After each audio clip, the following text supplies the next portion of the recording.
ছিল গোপালগঞ্জ অভিমুখে, কিন্তু আমরা কি দেখলাম? গোপালগঞ্জে ওত পেতে থাকা এই ফ্যাসিদের দোসররা, প্রেতাত্মারা, তারা মিস কল দিয়েছে, তারা মাথা জাগানোর চেষ্টা করেছে, তারা উকি দিয়েছে।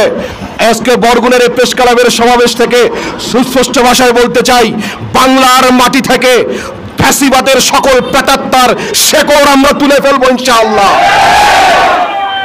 যদি এই শেকড় আমরা তুলতে না পারি, শেকড় যদি উৎপাটে যদি আমরা কুণ্ঠাবোধ করি, এর পৃষ্ঠা ভাঙতে যদি আমরা দেরি করি, তাহলে নতুন ফ্যাসিজম কিন্তু সাহস দেখাবে।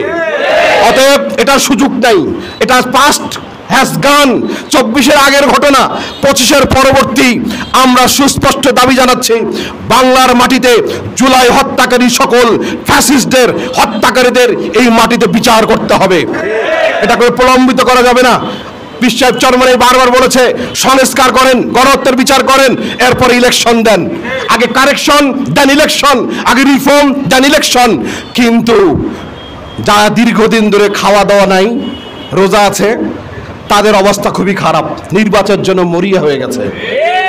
নির্বাচন নির্বাচন নির্বাচন বলে তারা অস্থির। শেষ পর্যন্ত আমাদের ইন্টারিম গভর্নমেন্টের কাছ থেকে স্বীকারোক্তি নিয়ে তারা ক্ষান্ত হয়েছে, আগামী বছরের শুরুর দিকে হয়তো নির্বাচন হবে। আমরা সুস্পষ্টভাবে বলতে চাই, নির্বাচনের সুষ্ঠু পরিবেশ যদি ইন্টারিম গভর্নমেন্ট দিতে না পারে, বাংলাদেশের জনগণ 24-এর মুক্তিযোদ্ধারা ওই নির্বাচন গ্রহণ করবে না। আজকের নবম প্রতিষ্ঠা বার্ষিকীতে জুলাই চেতনার বাস্তবায়ন, গণহত্যার বিচার, শহীদ পরিবারের পুনর্বাসন, বৈষম্যহীন ইনসাফ ভিত্তিক কল্যাণ রাষ্ট্র গড়ার দাবিতে সারা বাংলাদেশব্যাপী নিয়মতান্ত্রিক প্রতিষ্ঠা বার্ষিকী কর্মসূচির অংশ হিসেবে আজকের এই প্রতিষ্ঠা বার্ষিকীর সহযোদ্ধা সভাপতি উপস্থিত রয়েছেন ইসলামী আন্দোলন বাংলাদেশের নেতৃবৃন্দ, ত্রয়োদশ জাতীয় নির্বাচনে সংসদ সদস্য পদপ্রার্থী আমাদের বরগুনার মাটি ও মানুষের সন্তান অলি ভাই এবং মিজান ভাই, উপস্থিত রয়েছেন ইসলামী যুব আন্দোলন বাংলাদেশের কেন্দ্রীয় বরিশাল বিভাগীয় সাংগঠনিক সম্পাদক মাওলানা রফিকুল ইসলাম সহ সহযোগী সংগঠনের নেতৃবৃন্দ, জাতির বিবেক সাংবাদিকবৃন্দ, উপস্থিত বরগুনার তৃণমূল থেকে ছুটে আসা আজকের প্রতিষ্ঠাবার্ষিকী সমাবেশ সফল করবার জন্য দিন বিজয়ের একঝাঁক মেধাবী তারুণ্যদীপ্ত যুবক ভাই ও বন্ধুগণ, সকলকে ইসলামী যুব আন্দোলন বাংলাদেশ কেন্দ্রীয় কমিটির পক্ষ থেকে জানাই প্রতিষ্ঠাবার্ষিকীর শুভেচ্ছা। ভাই ও বন্ধুগণ, আমাদের নতুন একটি যুদ্ধ থেকে আমরা ফেরত এসেছি, 1 বছর এখনও হয়নি। এই যুদ্ধ ছিল আমাদের চোখের দেখা সবথেকে ভয়াবহ রকম যুদ্ধ। ফ্যাসিস্টের দোসর, ফ্যাসিস্টের প্রেতাত্মারা, ফ্যাসিস্টের সর্বরকমের সব ধরনের সব আইটেমের মাস্তানরা তৃণমূলে ছড়িয়ে ছিটিয়েছিল এবং বাংলাদেশের মানুষ, এদেশের স্বাধীনতাকামী মানুষদের কোনো স্বাধীনতা ছিল না। আমরা 24-এর আগের যে পরিবেশে বসবাস করছিলাম, বাংলাদেশ মনে হয়েছিল যে কারো বাপের বাংলাদেশ। আমরা ফেসবুকে যদি কোনো পোস্ট দিয়েছি, তো সেই ফ্যাসিস্টরা টিকটিকি বাহিনী পাঠিয়ে দিয়েছিল, খুঁজে বের করেছিল। শুধুমাত্র ফেসবুকের পোস্টকে কেন্দ্র করে আমাদের অনেক ভাইদেরকে তারা গুম করেছে, খুন করেছে, এমনকি তারা আয়নাঘরেও পাঠিয়েছিল।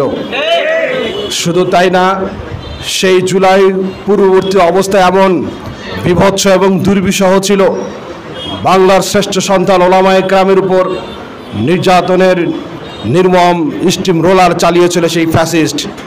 শুধু তাই না, সবশেষে আমরা দেখেছি এই ফ্যাসিস্টের প্রেতাত্মারা, যারা ফ্যাসিজম প্রতিষ্ঠা করবার জন্য অগ্রণী ভূমিকা পালন করেছে, ফ্যাসিস্টের ডানে বামে যারা থেকেছে, তথাকথিত সেই মন্ত্রী এমপি দুর্নীতিবাজরা, তারা সব থেকে ক্ষতি করেছে আমাদের মেধাবী যুব সমাজ, রাষ্ট্র গড়ার কারিগর এই যুব সমাজকে।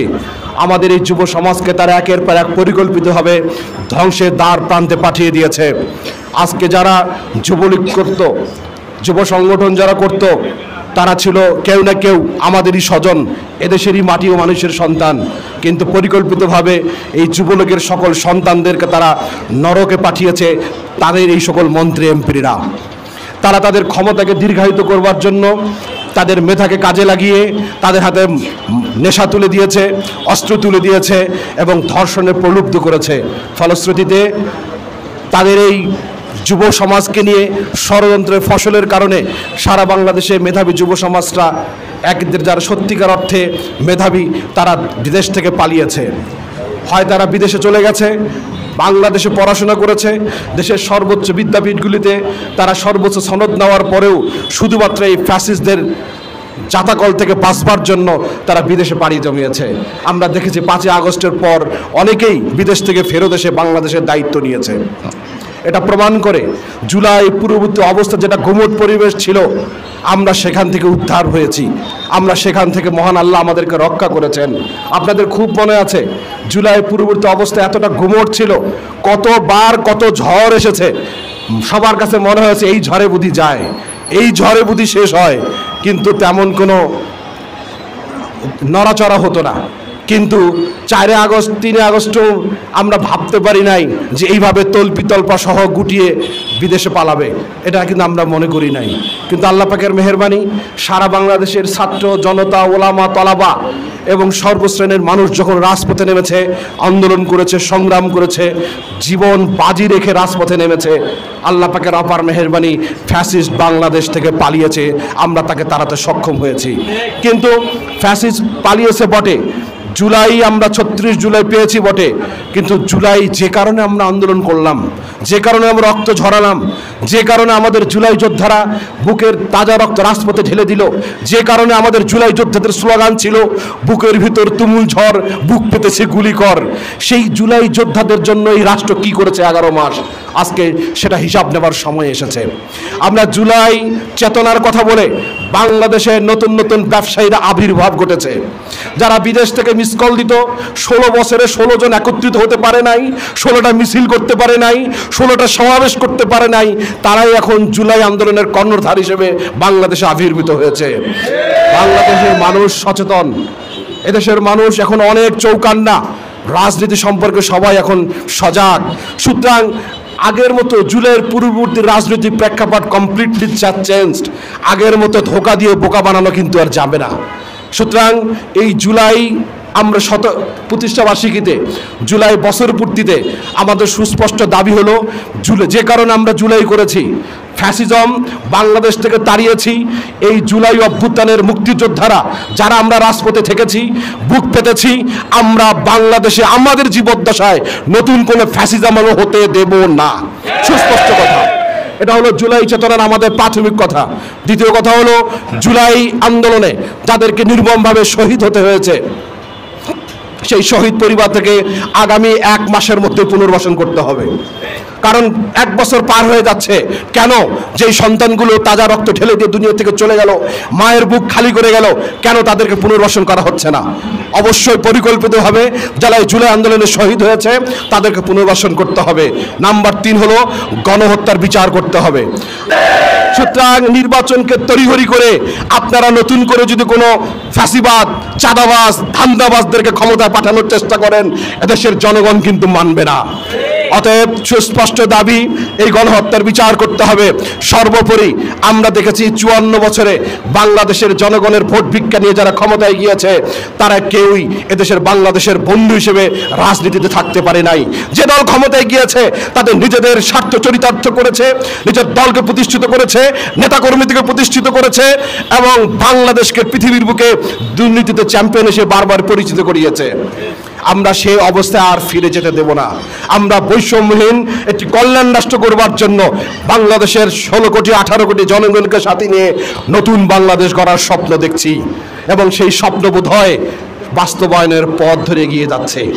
আপনারা দেখেছেন এই স্বপ্ন আমাদেরকে এমনভাবে ধরা দিচ্ছে, আমরা যেভাবে এগিয়ে যাচ্ছি সকল ওলামা একরাম, স্বাধীনতাকামী মুক্তি পাগল মানুষগুলো তখন ঐক্যবদ্ধ হচ্ছে, ওই পাড়ায় তখন ঘুম হারাম হয়ে গেছে। 28 তারিখে রাজধানীতে বৃহৎ সমাবেশ ইসলামী আন্দোলন বাংলাদেশের পিআর পদ্ধতির দাবির প্রোগ্রামের পর অনেক নেতাকর্মীদের ঘুমের ট্যাবলেট খেতে হচ্ছে, ঠিক না? আমার মনে হয় আজকের বড় একটা সমাবেশের পর বোধহয় ঘুমের ট্যাবলেট আর কাজ হবে না। এখন সময় তো এখনো হয়ই নাই, সময় এখনো হয় নাই, নির্বাচনের তফসিলি ঘোষণা হয় নাই। বাংলাদেশের মানুষ যেভাবে জেগে উঠেছে, বিশ্বাস করেন বাংলাদেশের 54 বছরে যারা ক্ষমতায় ছিল, এদেশের সিংহভাগ জনগণ তাদেরকে আর ক্ষমতায় দেখতে চায় না। আমরা মাটিতে থাকি, মাঠে থাকি, আমরা লন্ডনে থাকি না, আমাদের নেতারা আমেরিকায় থাকে না, ইন্ডিয়ায় থাকে না, আমরা বাংলাদেশের রাজনীতি করি। গত 34 বছর ইসলামী আন্দোলন বাংলাদেশের নেতা তৃণমূলে খেটে খাওয়া মানুষদের কাছে গিয়েছেন, পাশে থেকেছেন, তাদের কাছে গল্প বলেছেন, কথা শুনেছেন। তাদের একটাই কথা, ওলামায়ে কেরাম, দেশপ্রেমিক জনতা, আপনারা এক হয়ে যান, আমরা সকল ফ্যাসিবাদকে বঙ্গোপসাগরে পাঠিয়ে দিব। কোন চাঁদাবাজ, ধান্দাবাজ, দেশদ্রোহী, আধিপত্যবাদীদের দালালদেরকে আগামী নির্বাচনে প্রতিহত করবার জন্য বাংলাদেশের মানুষ এখন ঐক্যবদ্ধ। সুতরাং বরগুনার মাটি ওলামায়ে কেরামের ঘাঁটি, দেশপ্রেমিক জনতার ঘাঁটি। পীর সাহেব চরমোনাই ত্রয়োদশ নির্বাচনের জন্য আমাদেরকে 2 রত্ন উপহার দিয়েছে, এক অলি ভাই, মিজান ভাই। অলি ভাই, মিজান ভাই, মনে থাকবে? পাড়ায় পাড়ায়, মহল্লায় মহল্লায় আমাদের মা বোন, হিন্দু ধর্ম বর্ণ নির্বিশেষে সকল মানুষের কাছে স্লোগান একটাই, অলি ভাই, মিজান ভাই। এই আসনে অলি ভাই, ওই আসনে মিজান ভাই। কথা স্পষ্ট বলতে পারবো ইনশাআল্লাহ। আজকের পর থেকে মোহতারাম আমির তো ঘোষণা দিয়েছে, যুব আন্দোলন এই 2 প্রার্থীকে আমানত হিসেবে গ্রহণ করেছি। আমরা এই আমানত রক্ষা করতে পারবো না ইনশাআল্লাহ। ইনশাআল্লাহ ইসলামের বিজয় না হওয়া পর্যন্ত এই আমানতের সর্বোচ্চ আমানতদারিতা আমরা বজায় রাখতে সচেষ্ট থাকবো ইনশাআল্লাহ। অতএব আগামীতে ইসলামের পক্ষে, দেশপ্রেমিক জনতার পক্ষে, স্বাধীনতাকামী মুক্তিকামী মানুষের পক্ষে যে গণজোয়ার তৈরি হয়েছে, নানা কথা, নানা স্লোগান, নানা অসত্য, নানা কুৎসা, বিভিন্ন জায়গায় আওয়াজ আসছে, আমাদের কিচ্ছু যায় আসে না। বিশ্বাস করেন, টু বি অনেস্টলি আমি একটা কথা বলছি, যারা স্লোগানগুলি দেয় তাদের দলীয় নেতাকর্মীরা স্লোগানগুলো শুনে শুনে হাসে। তারা যে স্লোগানগুলি দেয়, স্লোগানগুলি তো যায় না, আসলে যায়, যেগুলি দেয় মেলে না। আমরা বলি পীর সাহেব চরমোনাই এই পাড়াতে, ওই পাড়াতেও পীর সাহেব চরমোনাই, মিলাইতে পারে না, মেলে না, মেলে না, মেলে যাই যাওয়ার চেষ্টা করে মিলাতে পারে না। এখন তারা পান খায়, নেশা করে, কি সব অশ্রাব্য, এবং যেগুলি মেলে না জোড়াতালি দিয়ে দেওয়ার চেষ্টা করে। তাদের নেতা কর্মীরা শুনেও হাসে যে আসলে তো হয় না, ম্যাচিং হয় না, ম্যাচিং করাতে পারে না। আমরা যদি বলা শুরু করি, আপনাদের কি বলবো, আপনাদের অবস্থা খারাপ হয়ে যাবে। আমরা তো বলি না, আমরা বলার প্র্যাকটিস আমাদের নাই, পত্রিকার হেডলাইন হওয়ার অভ্যাস আমাদের নাই, গাড়ি ভাঙচুরের রাজনীতি ইসলামী আন্দোলন করে না, মারামারির রাজনীতি, হত্যার রাজনীতি, আঘাত করার রাজনীতি ইসলামী আন্দোলন বাংলাদেশ করে না। তবে কেউ যদি আঘাত করতে আসে, হুমকি দেওয়ার চেষ্টা করে, তাদেরকে প্রতিহত করবার মতো যথেষ্ট সক্ষমতা ইসলামী আন্দোলন বাংলাদেশের রয়েছে। সতব এসব হুমকি দামকি দিয়ে লাভ নাই। হুমকি দামকি বহুত শুনেছি আমরা, সব গেছে। নতুন বাংলাদেশে কোনো হুমকির রাজনীতি চলবে না।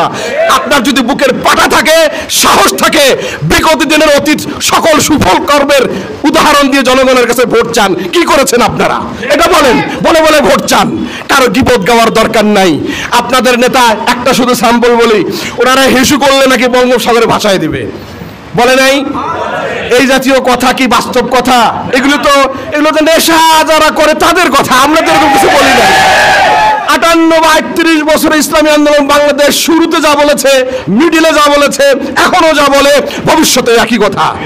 কথা কাজে মিল পাই, সংসদে দেখতে চাই, কথাবার্তা একটাই। আগামী দিনে সকলকে ঐক্যবদ্ধ থাকবার আহ্বান জানিয়ে আমার বক্তব্য শেষ করছি। ওয়া লা ইলাহা ইল্লাল্লাহ।